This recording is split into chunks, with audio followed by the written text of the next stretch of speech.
Hello everybody, my name is Zomb, and this is my Tower Defense X PowerPoint on reworks. So, what is a rework? Simply put, a rework is a significant change or changes made to a part of a game. It is meant to optimize, improve, or adapt something in correlation to updates or whatever direction the game is taking from the lead devs. In TDX's case, that can mean a few things. First of all, it can be a change to towers, enemies, or game modes, or multiple changes. Second of all, it is an adaptation to a new meta or upcoming features as the game keeps on evolving, and it is an improvement to something that was not well liked or used by the player base the way the developers expected it to.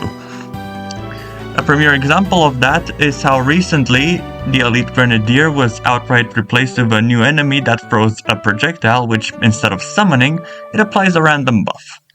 But anyways, in order to get into more detail, let's take a look at tower reworks. So basically, in a tower defense game, a tower can get reworked when it is boring, underpowered, or outclassed by other towers. Generally, how reworks work is that these towers are provided various stat changes, potential new abilities, potential new models, and may acquire some new utility, which can make them feel like brand new towers in some cases. A prime example of this is the Shotgunner. Now, the Shotgunner is one of the earliest towers to release in Tower Defense X. It was among the first few towers to be released at launch, and right off the bat it saw very little usage due to the fact that once the player completed a few rounds of intermediate mode, they could easily replace it with towers like Operator, Missile Trooper, or even Mine Layer. This tower saw absolutely zero utility in modes outside of intermediate, and was pretty unreliable overall. So in April of last year, the tower received a pretty significant rework in the sense that not only did it get a new model, the one on the right, but it also got incredibly high balance changes on its starting levels and even its later levels in terms of statistics, with increased health, damage, and range over all of the levels. Although the prices were increased in order to compensate for these changes, it should be worth noting that as of now, the tower not only has a much increased utility rate, especially on impossible maps, but it is also capable of detecting the new flying enemy trope that is currently employed by Tower Defense X. As such, the tower is now seeing much greater usage and is incredibly well appreciated by the expert community, so to speak, as in it is used very often in order to complete short maps to win the maximum amount of gold. Now, an enemy can also receive a rework in a tower defense game for similar reasons to a tower, when the enemy is too easy or hard to defeat, or doesn't fit into the current meta, such as if an enemy is too easily overpowered by, let's say, golden towers, or newly released towers, or exclusive towers, then it basically becomes a piece of cake in order to deal with it. Or it can be the opposite, where existing towers are not able to take care of a threat properly, and as such the enemy needs extensive rebalancing or even a rework. Generally, an enemy, much like a tower, is provided with stat changes, new abilities, new looks, and new gimmicks. And the best example that I can give of this is Eradicator Mark II. He's also kind of special in this regard because besides all of the previous points, this rework is actually fitted into the lore of this particular enemy because he was part of an extensive rework to a core game mode of the game, that being Expert Mode. And at first, when the game first released and it was relatively underdeveloped,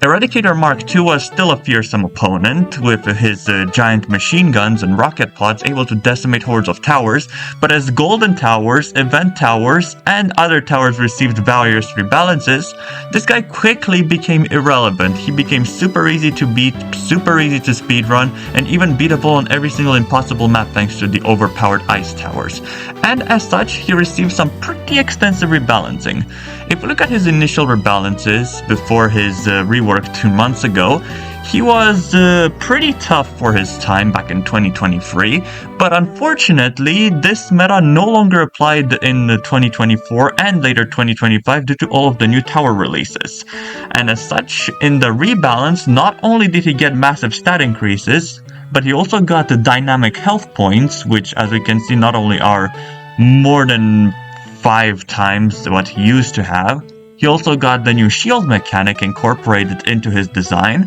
and additionally, besides the new model, he was also given a variety of new attacks that include summoning drones, extra missiles, and even a heavy artillery missile strike, whatever that is called on the wiki, that allows it to one-shot heavy hitter towers like helicopters and warships, thus allowing the boss to fit much better into the meta and defining expert mode for what it truly is meant to be, a challenge for even experienced players. As I said about expert mode getting reworked, a mode in a tower defense game like TDX can be reworked when it is too easy, too hard, not enjoyable to play, or doesn't provide incentive. Now, what I mean by incentive is that the rewards for the mode are not worth the time you need to spend on it. Let's say that before, an old expert match took an average of 40 minutes, and the maximum reward you could get from it was 1500 gold. With 1500 gold, you'd constantly need to grind expert again and again for roughly an estimate of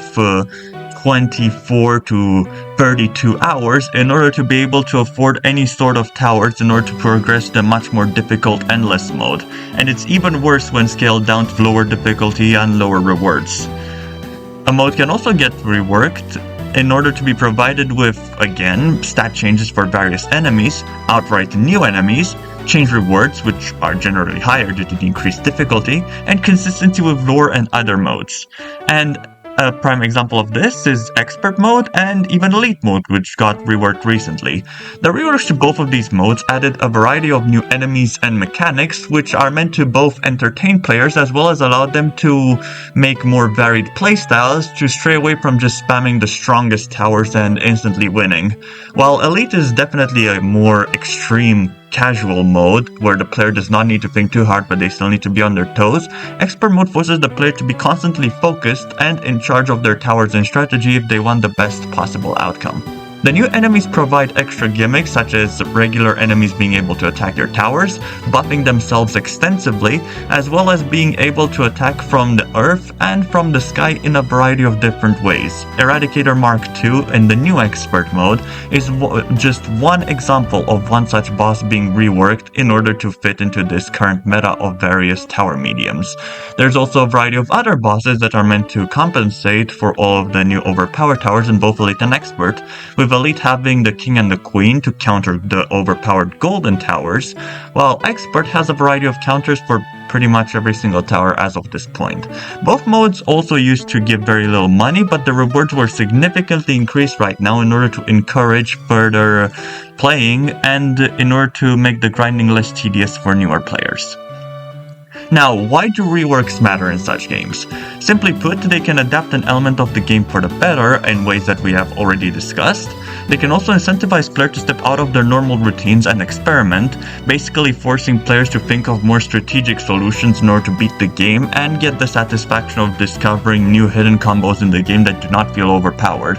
and as well as showing commitment towards the player base and quality standards. Because if developers are willing to go through the effort to rework all of these aspects of the games in order to fit their vision better, then not only are they showing commitment to the level of quality that they want their game to achieve, but they're also committed to providing players with the best possible experience in order for players to keep playing. This shows in turn that developers care and that we should feel proud of them for all the hard work that they put in for us. We love you guys, TDX development team. However, reworks can also have some downsides, which fortunately can be addressed. In terms of tower reworks, there can be inconsistent power scaling and new usability. Now, change usability isn't exactly a bad thing because that's the whole point of the rework, but if it's paired up with inconsistent scaling, it can lead to a sense of redundancy, so to speak. Like, at this point in time, the shotgunner, the rework tower that I used, got the ability to detect flying enemies, which in itself can be pretty handy in modes like Elite, but not to the extent that one would desire, because various other towers such as the Ghost, the Missile Trooper, or for late game players the Helicopter are much better in this regard, and thus can make a certain function of a rework tower practically redundant.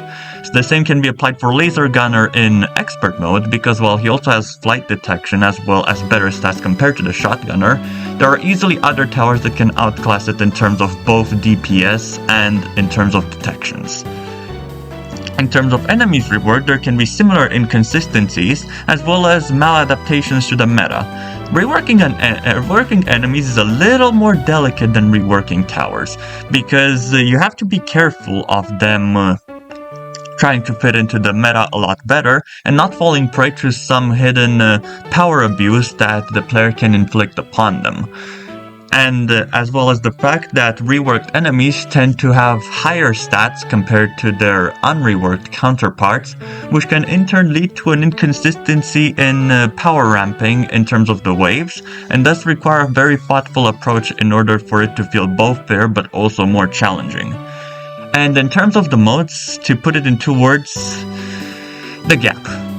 The gap is something that is becoming quite prevalent among core modes right now, because if we're to take a look at the difficulty ramping between intermediate and elite mode, we can immediately notice that the reworked elite mode is far more challenging than intermediate mode. This used to not be the case with old elite mode where the difficulty was standard, but because of this new rework stream that is currently happening, a very clear gap has appeared between the towers and skills needed to beat elite compared to beat intermediate. Now players are forced to spend way more time in intermediate mode in order to grind for the towers that they would need to beat elite mode. There are more cheaper strategies, such as using cheap towers like the Grenadier, the Operator, and such starter towers, but they do not always provide efficient results due to the fact that they're only reliable on certain types of maps that give reduced rewards, and it just makes playing in intermediate mode a lot more mandatory than it has to be, and as such, these concerns need to be addressed. Fortunately, it's not that difficult to address all of these difficulties, as with towers, so far the team has done a really good job in looking at what utility the tower is meant to have and how it is meant to fit into the current meta and balancing. Enemies are more so the same, where based off of towers, their capabilities, and their potential reworks, enemies can easily be integrated and rebalanced depending on what sort of archetypes they want to fill in, whether they are air destroyers, rushers, stealth enemies, and horde spammers. All such, elite mode has proven that all of these archetypes can easily be balanced, and although the gap is definitely a little more tough to address, I have full confidence that the TDX team is doing their best. And there's also the fact that further reworks are coming, as confirmed by John Roblox in a dev stream, where other older towers are gonna get reworked in order to fit better into the meta, and will make walking over this gap a little easier. An intermediate rework also may or may not be in the works in order to provide players with a further incentive to grind intermediate to move on to elite, as well as all the modes getting overall buffed to give more cash, which is definitely a step in the right direction. So overall, reworks are significant changes applied to certain parts of the game in order to fit better with the vision that the development team has to both satisfy their players and progress with their game in a way that they personally want to. They're meant to keep the game engaging and well structured, both in the present and potentially in the future, as TDX has been pumping a lot of rework updates to prepare for their late game content, that being Nightmare mode and the Nightmare maps that they're preparing to add. And although reworks have many ups and downs, downsides can easily be addressed with appropriate care and respect for what the game is meant to be, as well as players being able to be respectful to the team and constantly providing feedbacks in the forms of YouTube videos, for the TDX socials, or simply just finding the time to make elaborate PowerPoint documentaries like certain people. But that's it from me. Thank you for tuning into my PowerPoint presentation. And I nominate Salsa and Strictly Ryzen to make their next presentations. Okay, thanks, bye.